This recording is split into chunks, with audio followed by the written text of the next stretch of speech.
Well, Tim, those Tim, folks you are and Charlie have suffering been very because of critical that. of And the those are governor's people. stewardship on this. I want to ask Tim. I'll start with Tim first, and then I want to go to you, Charlie, as well.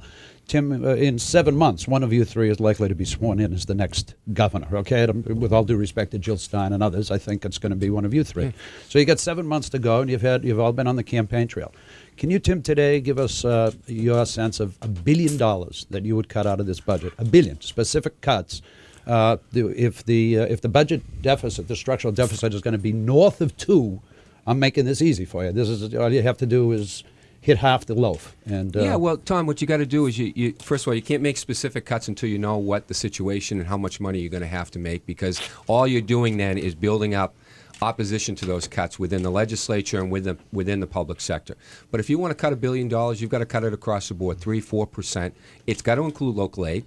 Local governments have to participate in this as well. It's got to include health care. Healthcare costs are driving a hole through this budget, a big hole through this budget. We've got to change the way we deliver healthcare services. That can bring down hundreds of millions of dollars. We've got to go with casinos. Casinos is a way, maybe not in this budget cycle, but casinos and slot machines are a way to grow revenue, not just cut revenue. So it's a combination of cutting all across the board, health and human services, local aid. What I've learned in government as a local elected official is when you start picking and choosing where you're going to make the cuts, then it gets very political. Then everyone starts saying, if I'm not going to get a cut, you're not going to get, then I'm not going to take my cut if you're not going to be cut. But how is that the type of leadership we look for in a governor if, in fact, you just say, okay, 4% across the board? There are some programs for the developmentally disabled who don't have the capacity to do anything. Bravo, Tom. Right? Absolutely They don't right. have the ability to do anything, and yet Well, then there's an optional program within services Medicaid. better the way we've done with school buildings. We've done more with less in school buildings, and we're still building schools. So it's not just a question of, and with all due respect to the governor and to Charles, it's not just a question of throwing money at the problem. We've been doing that for 20 years under Republicans and Democrats.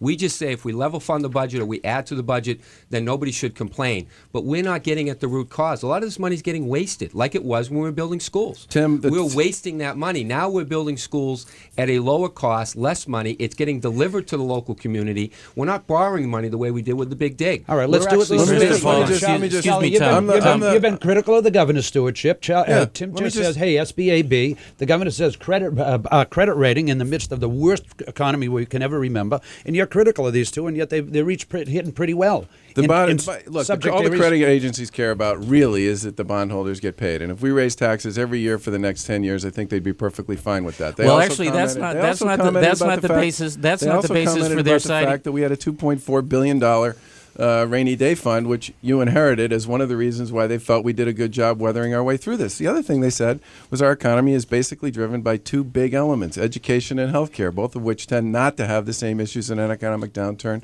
that other things do. And those are just facts of life in Massachusetts. Well, can we go back to facts, Tom, for just a second? Tom, because first of all, on the let's get him on the record on $1 billion in cuts. I did propose $1 billion in cuts. I proposed it about a month ago, which the mass taxpayer said was about worth $500 million, and that's we'll take it. So would $600 million be worth having in the context of where we sit now, Governor? I mean, we're looking at a $700 million deficit right now for the budget year that starts in 2 weeks. I think across the board cuts, frankly, Treasurer, is exactly the wrong way to go. The way you should fix state government and the way you should make cuts is not to just assume you cut flash across the board, because then you do end up doing things like we've been doing as a state, cutting developmental disability programs, cutting mental health programs, cutting the soldiers' homes, cutting homeless programs, when what we really ought to be doing is reforming the state bureaucracy and taking advantage of this fiscal crisis to clean up the way state government looks and operates. It's the most complicated operating model you could possibly imagine.